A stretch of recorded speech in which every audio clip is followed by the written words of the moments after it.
the Ethiopian ambassador first. You were talking about regional trade integration and the impact on smaller economies. I think possibly the source of your concern is on a disparity in negotiating weight between smaller economies and larger economies. And I think that is absolutely fair, I guess. You know, it really is, there's a limit to what responsibility larger economies can carry for smaller economies. But we've seen in the Australian case that smaller economies fare better when they negotiate as a group. And what I have in mind here is the arrangements we've put in place in our regional agreements with the South Pacific countries. So we've negotiated sort of regional agreements with the South Pacific countries or with smaller groups of countries, and what that's allowed those countries to do is to pull together common issues and to have those considered by the larger economies in the agreement. Those kinds of things.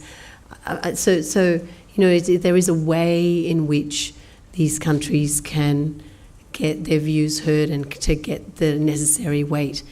Interestingly enough, and some perhaps would think it's a bit crazy of us, but when we do enter these negotiations with smaller economies, again I'm thinking of the Pacific, we provide them with assistance and advisors, and often these people are very independent of the Australian government. Starts becoming a bit uncomfortable for us at times that we funded someone who's making us feel uncomfortable in a negotiation, but genuinely improving their capacity to negotiate on an even basis. And the reason for that is if you want a credible agreement and if you want one that everybody will respect, you actually want one that genuinely reflects the interests of both sides. But whether or not they should join an agreement, on balance, I mean, again, it would depend on the specifics, but on balance, if you're a small economy, being part of a larger group is almost always beneficial because there's a limit to what your small economy can do. So I hope that responds to your question. I'll just go back to from the top, the questions about the nuclear suppliers group. Now, I know we're not meant to talk about anything but trade here, but so can I just say this quite unequivocally?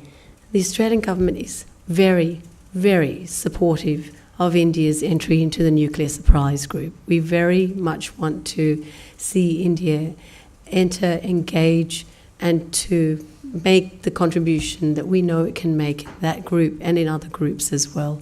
So we've been very forward-leaning and very supportive and quite public about our support. The question about Mr. Trump, to be honest, I'm not particularly keen to get into hypotheticals about whether he gets elected or not, largely also because I've got an Australian government that I don't know has been elected or not at the moment either. So we are still in election. So if you don't mind, I'll pass on that question. The question about the trade and environment, yes, I think negotiations on environmental goods have been particularly fraught and difficult. And for a whole host of reasons, and they've been going on for a long time. But I've got a background in climate change policy, and I do know that it is possible to pursue environmental policies and climate change policies. And I said a version of this in my response about the Adani investment. It is absolutely possible to do that and to have very, very vibrant economic activity side by side. And the trick is to do that in a way that supports business efficiency but also manages economic risk. And you just have to treat economic risk and climate risk as you treat any other business risk or economic risk. And so, you know, putting in place appropriate regulations which actually balance the two, I think, is one way of doing that. There's a whole host of policy options that are open to government on how they're going to balance those things. I don't necessarily see free trade as environment destroying. It doesn't have to be that way. It really does depend on how we approach that in a policy sense. The policy of trade in pharmaceuticals in Australia, well, we have reasonably open trade in pharmaceuticals, but we do have domestic policies and regulations that ensure, from our perspective, the delivery of pharmaceuticals to Australians that maximise access and minimise costs to Australians. So there are constraints on the exact freedom of the market, particularly in terms of price setting. So obviously, like any other country, you know, if India wants to sell pharmaceuticals to Australia, they have to meet our regulatory standards. They have to genuinely be safe and do the things they're meant to do. Any government would do that. But in addition, we have a process called the Pharmaceutical Benefits Scheme, under which Australians are able to access pharmaceuticals at a reasonable cost. So as long as those are met, my understanding is it's a reasonably open trade. And finally, the question around the RCEP-SICA relationships. This is going to be tricky for me to get into too much detail about the internal issues inside the SICA or the relationships between them. So I'm so sorry, you are going to have to kind of make do with some fairly general comments. But the bottom line is this. The RCEP is a regional trade agreement. It is actually about placing all these countries on a common footing, on a common level of tariff access and non-tariff, and reducing non-tariff barriers to a common level. And that's, you know, we've seen that in the TPP, you can do that in the TPP. But generally the difference is often, and I don't have all the detail of RCEP to my fingertips, to be absolutely honest, I'm not that close to it. But generally speaking, the regional trade agreements come out with framing agreements. So they may not be specific to a particular issue. And what I mean by that, for example, is there can be a commitment to streamline procedures for business registration in another country, for example, or for cross-recognition of professional qualifications. But in a SICA, and we are in fact talking about, say, let's talk about the professional qualifications situation, we are talking in the SICA about specific industries, for example, accountancy or lawyers, and cross-recognition of those kinds of... So you can see, when I talk about a complementarity between the two, because the RCEP has so many countries in it, it will not get down to that level of specificity of things that each country wants from the others. So there may be, you know, a generalised commitment to free movement of professionals, but then we are in very specific conversations in the RCEP about what that means, in the SICA, about what that might mean and what are the specific terms bilaterally between the two countries. Now, there's no reason why inside the RCEP negotiation, which is effectively a networked negotiation, that they can't be translated into that negotiation. But the SICA has more range, more scope, and more specificity than you would have in the RCEP. And hopefully that answers your question, but I can't drill down too far into it because these are live negotiations and it's really difficult to do that. That's it. Thank you.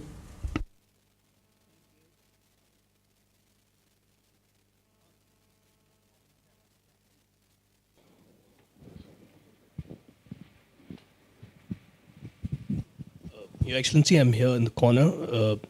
Hi, I'm Charu Kasturi from the Telegraph newspaper. How important is it, in your view, for the RCEP and SICA negotiations to be completed or satisfactorily dealt with, as far as that concerns India's membership ambitions to the APEC? Would you say that these negotiations are in any way related to perceptions about India's potential contribution to the APEC? Thank you, Your Excellency, especially putting in so much effort despite a voice problem. And I rather hesitate asking question. I think we should end the question session because you have been speaking with a lot of effort. So thank you very much. Now, this is a little mundane question, and I would because it concerns a lot of people, and pardon my asking this question. You mentioned in your speech that there are 53,000 Indian students in Australia. And to me, that also seems to be a very positive trade, because a lot of parents spend a whole lot of money investing into their education. There has been a concern that some of them are just going for the heck of it, and not really learning those skills which are needed or which command that kind of investment. That is one question.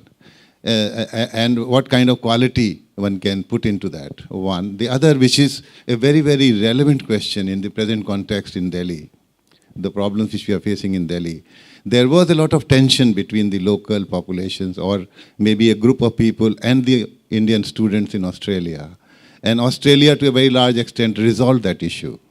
We are finding similar problems in Delhi right now, of similar nature. We would like to learn from our experience what was done. Thank you very much, Your Excellency.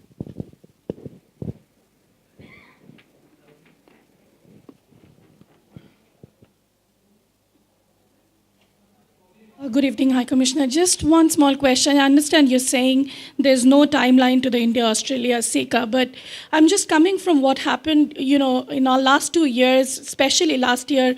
Your former trade minister, he used to meet the media almost every month, and we got this thing that by December 2015 is when it will be done. And today you're saying there's no timeline. Are we too, I don't know, you can call it a speculation, what we should make out of it? Are the talks back to, the scratch one? Are we again having hurdles on the sensitivities? If you can give some idea.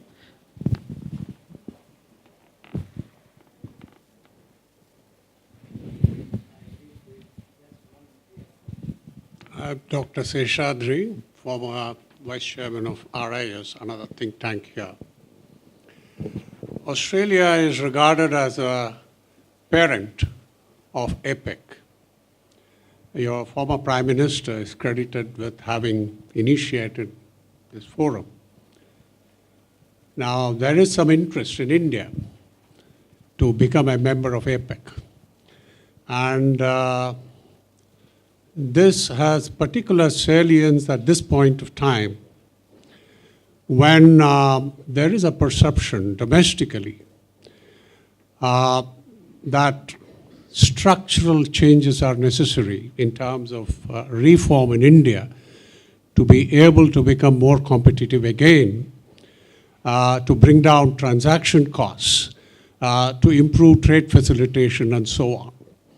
These are precisely the areas where APEC has done very good work in the last decade and more, and which can enormously help India at this present stage. You have a situation, therefore, that if India is able to avail of APEC assistance at this point of time by becoming a member, you would be able to improve competitiveness in India by bringing down transaction costs and so on, which will in turn enhance the speed with which India will be able to enhance its market and therefore help Asia-Pacific countries. So in a sense, it's a win-win situation for both. Now, at this point of time, therefore, I would be very interested to hear Australia's views on a possible entry by India. And there are some suggestions that there will be a high entry price to be paid. Well, this is mutual gain. Should there be any entry price at all, except a commitment, perhaps that we are also interested in trade and investment liberalization.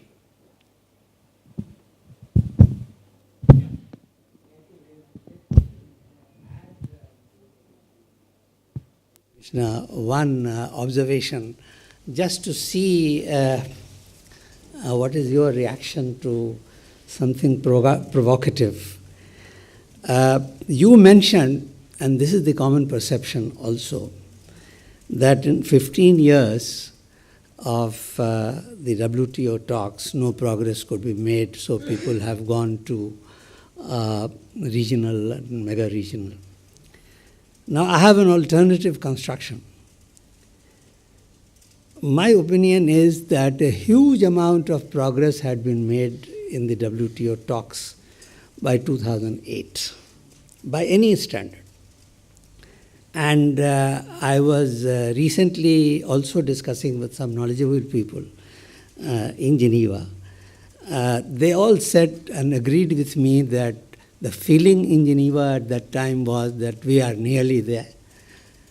But suddenly what happened was that one major player said that this is no good, and whatever is on the table is not acceptable, and we would like to negotiate afresh on the basis of a new draft or something, new approach. Now this approach never came up, but and we know that then the TPP took over, and now TTIP.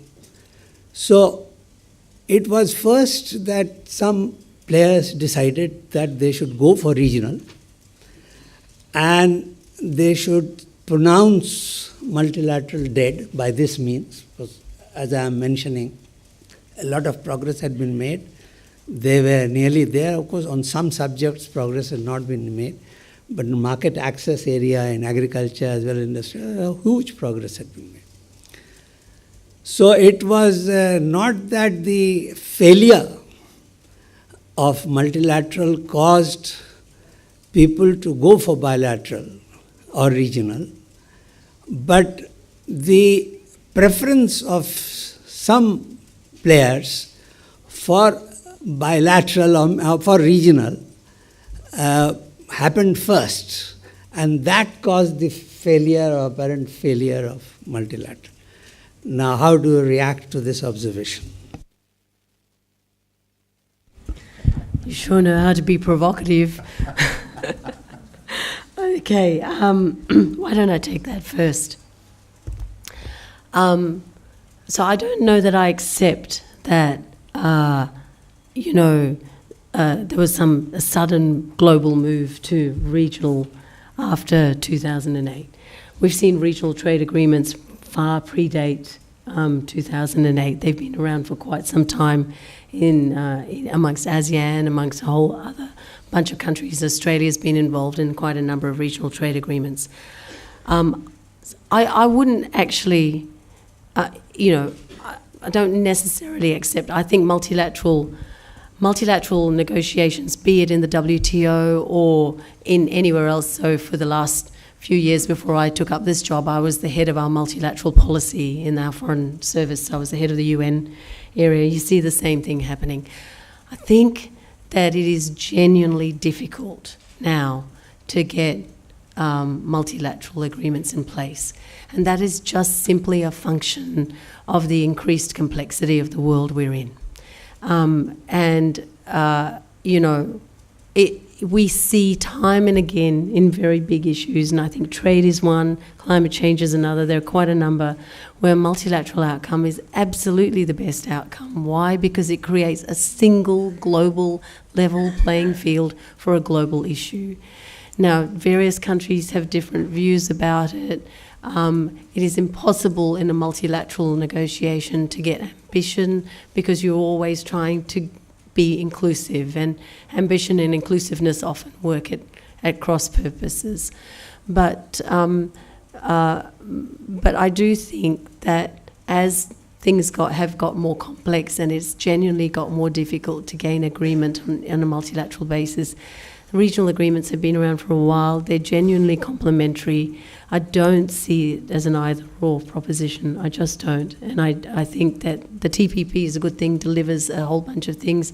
Frankly, in a complex world, gaining a regional agreement which is solid and ambitious, I think enhances the prospects of that being broadened into a bigger, more multilateral agreement down the track.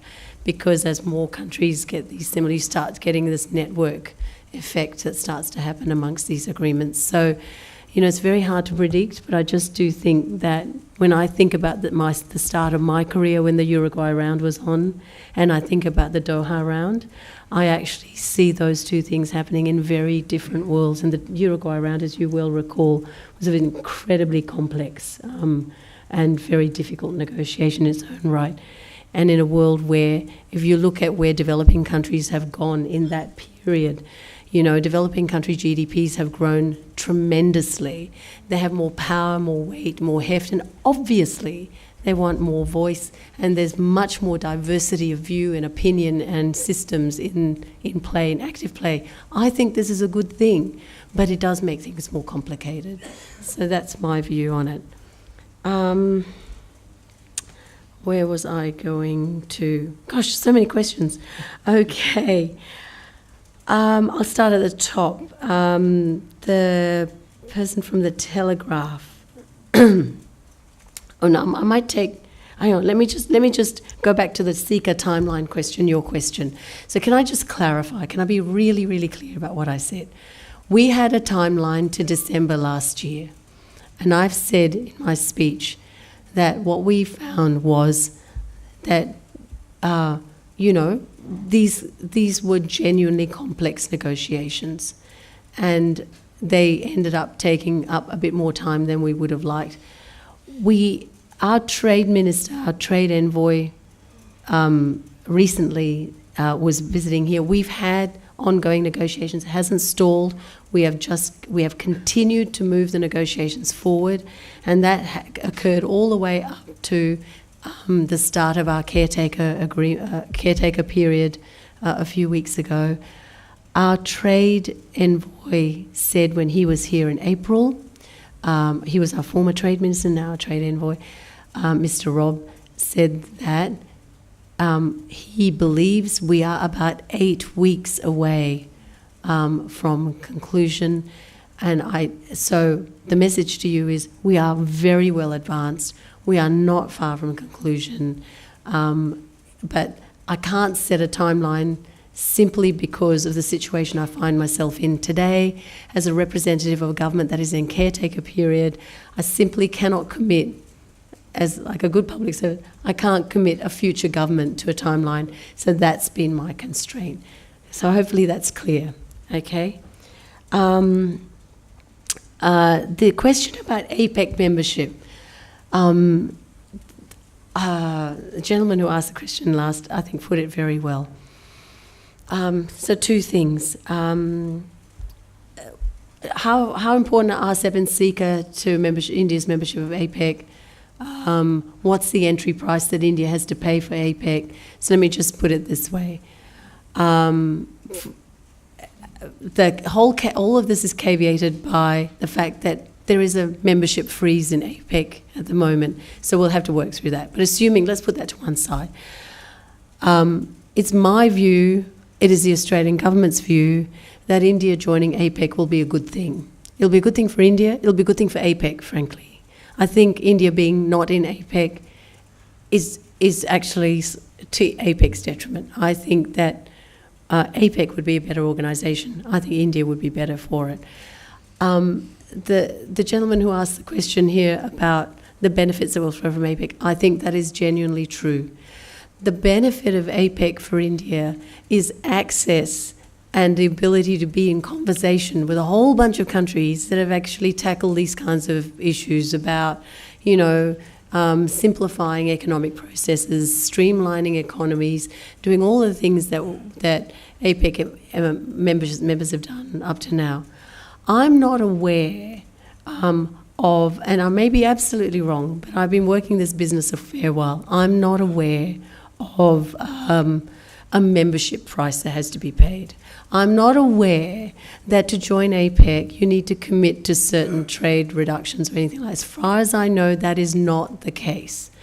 APEC members join APEC and declare a willingness to engage in the APEC agenda, and we would welcome India's participation in APEC if the Indian government chose to do that. But APEC is also a consensus organisation. There is no binding commitments in APEC. Nobody has to sign up. The beauty of APEC for India is it should be the ideal organisation. nobody has to sign up to anything in APEC if they choose not to. APEC is full of APEC agreements where 2/3 of the members have signed, or all but one member has signed. It's been absolutely up to the individual country whether they sign on to something or not. But it does offer, sorry, I'm getting evangelical, you can tell I'm passionate about this. It does offer access to ideas, to ways of doing things, problem solving, a whole bunch of ways of thinking that can only be a good thing for a country at this point in its development. India is charging ahead and grappling with all these problems at the moment. And, I've got to say the government's doing a really terrific job.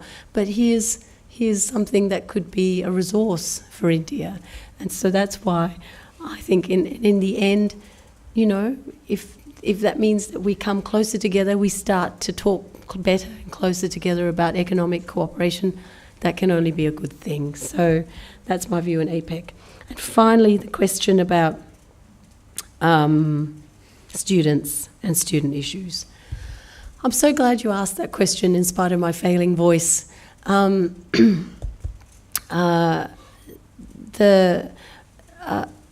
just want to tackle the issues that we had some years ago.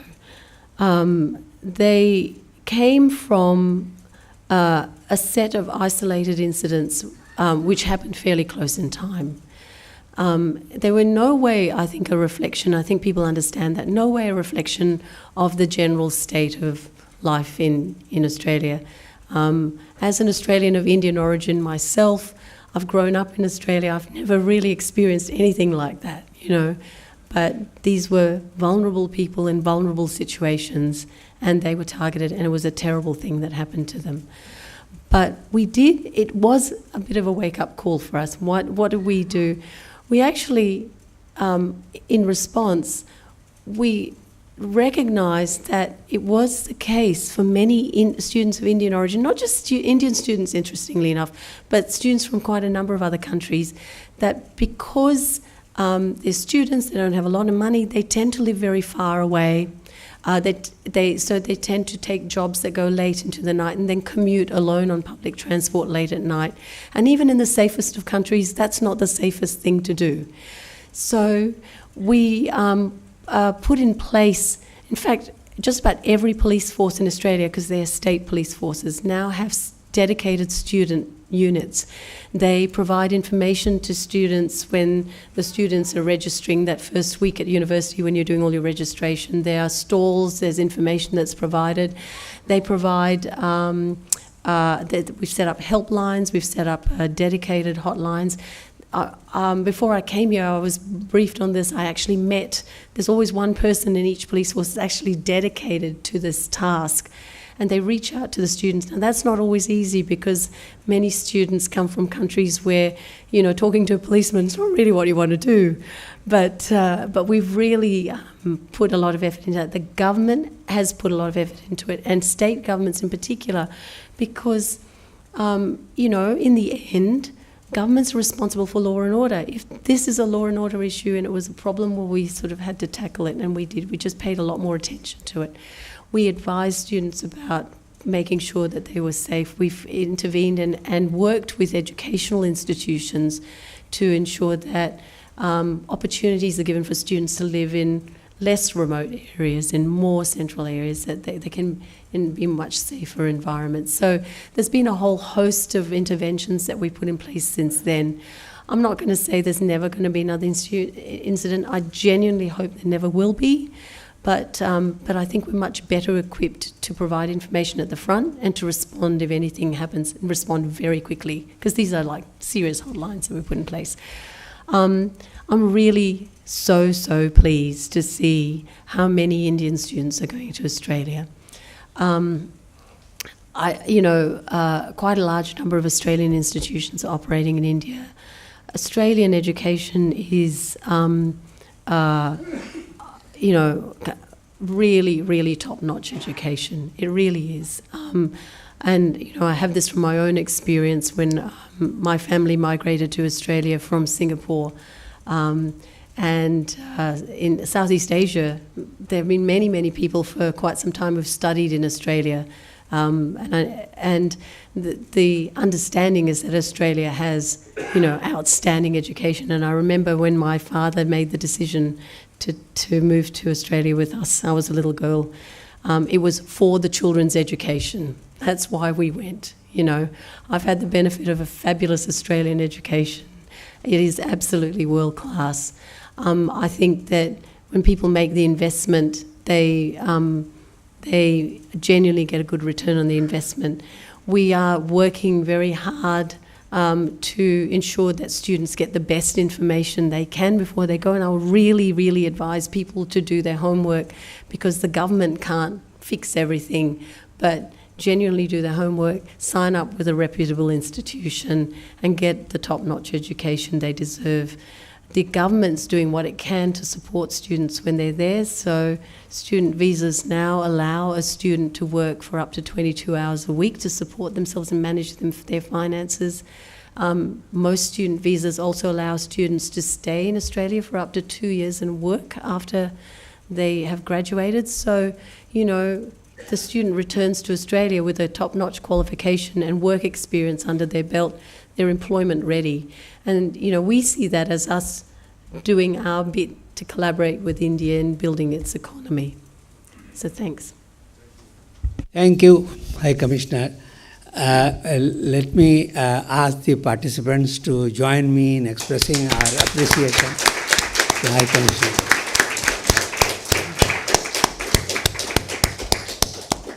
And lastly, but not the least, I would like to thank the participants and those who asked questions and made the session interesting. Thank you very much.